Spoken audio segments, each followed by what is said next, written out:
Sa isang tila pangkaraniwang hapon, sinundo ni Kwan ang kanyang pinakamamahal na anak na dalaga, si Fan, mula sa eskwelahan. Bakas sa kanilang mga ngiti ang close na relasyon ng mag-ama.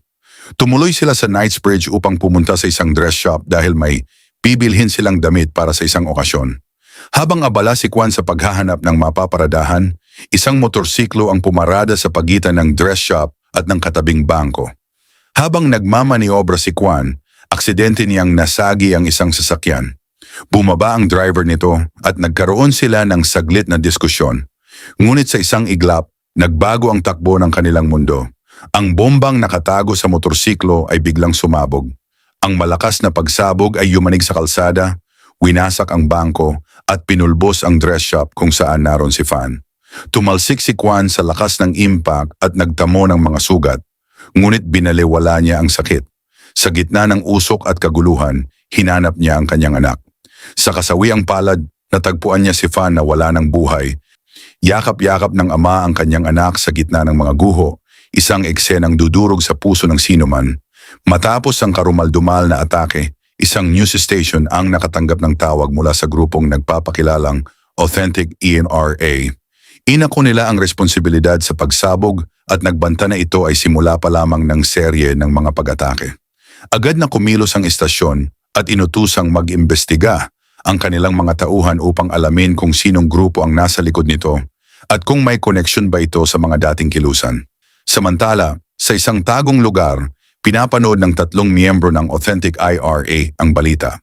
Nais ng isa sa kanila na lumikas na dahil tiyak na tutugisin sila ng mga pulis at damay ang lahat ng Irish sa lungsod. Ngunit ang kanilang leader ay nagpasya na manatili, stay put, dahil mas delikado kung sila ay gagalaw at mahuhuli sa akto ng pagtakas. Lumipat ang eksena sa Belfast, Northern Ireland. Dito natin makikilala si Liam Hennessy, ang Deputy First Minister ng Northern Ireland. Siya ay nasa kama kasama ang kanyang kabit na si Maggie Dunn nang tumawag ang kanyang asawang si Mary. Galit si Mary dahil hindi umuwi si Hennessy noong gabi, pero ibinalita rin nito ang tungkol sa pagsabog sa London. Dahil sa kanyang nakaraan bilang dating leader ng Real IRA, naiipit si Hennessy sa sitwasyon. Kinausap siya ng British politician na si Catherine Davies. May namumuong tensyon sa dalawa dahil sa kanilang kasaysayan. Giit ni Hennessy, hindi siya makakapagbigay ng pahayag hanggat hindi nahuhuli ang tunay na may sala. Ngunit sinabi niya kay Davies na kung gusto nito ng tulong para matukoy ang mga bombers, kailangan munang bigyan ng royal pardon ang ilang dating kasamahan niya sa kilusan. Dito natin mapagtatanto na si Hennessy, bagamat isa ng respetadong opisyal, ay may malalim na koneksyon pa rin sa mga radikal na grupo. Nakipagpulong siya sa kanyang mga dating kasamahan upang hanapin kung sino ang gumamit ng pangalan ng kilusan at saan nanggaling ang mga pampasabog. Ang grupong Authentic IRA ay lumalabas na mga radikal na kumikilos ng palihim at labag sa kasunduan ng kapayapaan na pinangangalagaan ni Hennessy. Bumalik tayo kay Kwan. Sa London, hindi maalis ang lungkot sa kanyang mukha habang inaayos ang mga gamit ng yumaong anak. Pinangakuan siya ng mga detektib na huhulihin ang mga may sala. Ngunit para kay Kwan, mabagal ang hustisya. Pumunta si Kwan sa opisina ni Commander Bramley ng Scotland Yard. Sinubukan niyang ibigay ang lahat ng naipon niyang pera kapalit ng mga pangalan ng bombers, ngunit tinanggihan ito ni Bramley dahil wala pa silang sapat na impormasyon. Sa puntong ito, nabunyag ang masakit na nakaraan ni Kwan. 2 sa kanyang mga anak na babae ay pinatay ng mga pirata habang tumatakas sila mula Vietnam patungong Singapore noon at ang kanyang asawa ay namatay sa panganganak kay Fan. Si Fan na lang ang natitira sa kanya at ngayon ay kinuha pa ito dahil sa kawalan ng aksyon ng mga awtoridad, nagpasya si Kwan na ilagay ang batas sa kanyang mga kamay. Ibinigay niya ang pamamahala ng restaurant sa kanyang kaibigang si Lam at naghanda para sa isang misyon ng paghihiganti. Biyaheng Belfast si Kwan upang harapin si Hennessy. Sa una, hinarang siya ng sekretarya, ngunit pinapasok din matapos makumpiska ang isang maliit na Swiss Army knife. Sa harap ni Hennessy, ipinakita ni Kwan ang dyaryo kung saan nakasaad ang pagiging dating leader ng IRA ni Hennessy. Naniniwala si Kwan na alam ni Hennessy kung sino ang mga bombers. Itinanggi ito ng politiko at pinaalis ang matanda. Ngunit hindi ordinaryong matanda si Kwan. Pumunta siya sa banyo ng gusali at gumawa ng isang improvised bomb gamit ang mga simpleng materyales tulad ng posporo at bote ng soda. Sumabog ito at nagdulot ng takot sa gusali, bagamat walang nasaktan. Muling tumawag si Kwan kay Hennessy, nagbabantang ibigay ang mga pangalan o hindi siya titigil. Dahil sa banta, tinawagan ni Hennessy ang kanyang pamangkin na si Sean Morrison, isang dating sundalo at eksperto sa tracking, upang tumulong sa paghahanap kay Kwan at sa mga bombers. Samantala, sinubukan ng mga tauhan ni Hennessy na takutin si Kwan sa tinutuluyan nitong apartment. Ngunit nagkamali sila ng kinalaban. Ipinamalas ni Kwan ang kanyang galing sa pakikipaglaban, isang skill set na nakuha niya bilang dating Special Forces. Tinalo niya ang mga tauhan ni Hennessy at nakatakas. Mula noon, naging anino ni Hennessy si Kwan. Sinundan niya ito at nakuhanan ng litrato habang hinahalikan ang kabit nitong si Maggie. Ipinadala ni Kwan ang litrato kay Hennessy bilang babala. Dahil sa takot, dinala ni Hennessy ang kanyang asawang si Mary sa kanilang rest house sa probinsya para magtago. Lingid sa kanilang kaalaman, naunahan na sila ni Kwan at naglagay na ito ng mga patibong sa paligid ng farm. Habang nasa farm, nalaman ni Mary ang tungkol sa pambababae ng asawa at nagpa siyang bumalik sa London. Sa kabilang banda, dumating si Morrison, ang pamangkin, sa farm. Dito nabunyag ang isang malaking sikreto. Si Mary at si Morrison ay may relasyon. Ibinunyag din ni Mary ang galit niya sa asawa dahil sa hindi nito paghihiganti sa pagkamatay ng kapatid niya noon. Ang tahimik na gubat sa paligid ng farm ay naging lugar ng digmaan. Pinasabog ni Kwan ang mga sasakyan at istruktura. Hinabol siya ng mga tauhan ni Hennessy sa gubat, ngunit isa-isa silang natalo sa mga traps na gawa ni Kwan.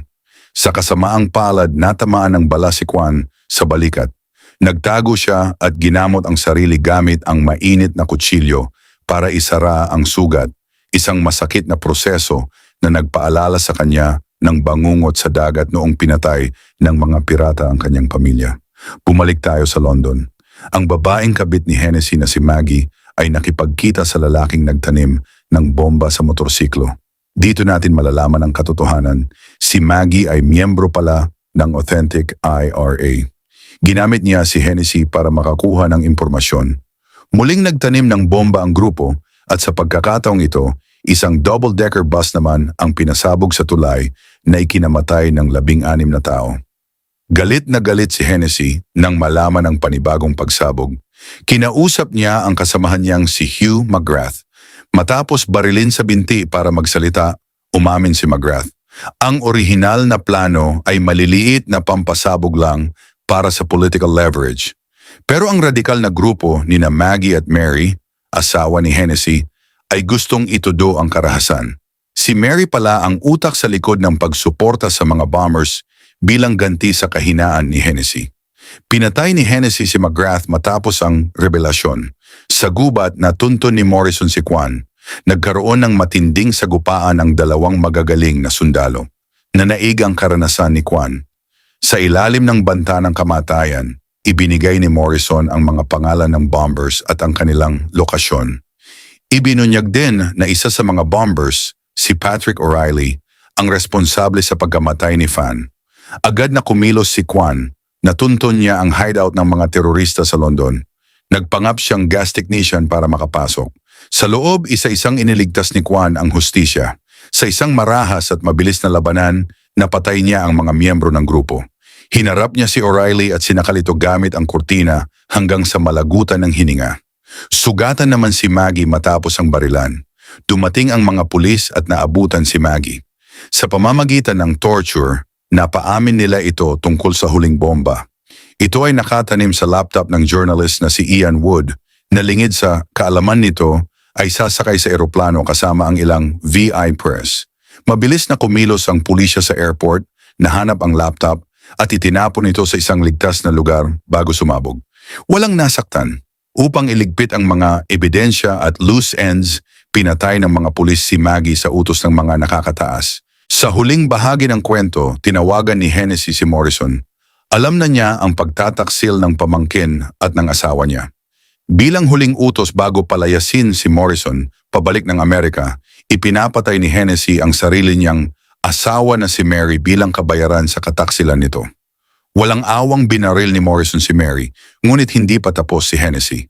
Tinawagan siya ni Davis at sinabing hawak na siya ng gobyerno ng Britanya dahil sa mga ebidensyang nakuha nila. Sa huling paghaharap, pinuntahan ni Kwan si Hennessy. Ipinakita ni Kwan ang litrato ni Hennessy kasama si Maggie. Ito ang insurance ni Kwan. Pinilit niya si Hennessy na i-upload ang litrato sa internet para makita ng lahat at masira ang reputasyon nito. Humingi ng tawad si Hennessy, sinabing hindi niya ginustong mamatay ang anak ni Kwan, ngunit huli na ang lahat. Nagtapos ang pelikula sa pagbabalik ni Kwan sa kanyang restaurant. Nakita siya ni Lam at sa kabila ng dugo at sugat, niyakap siya nito ng mahigpit.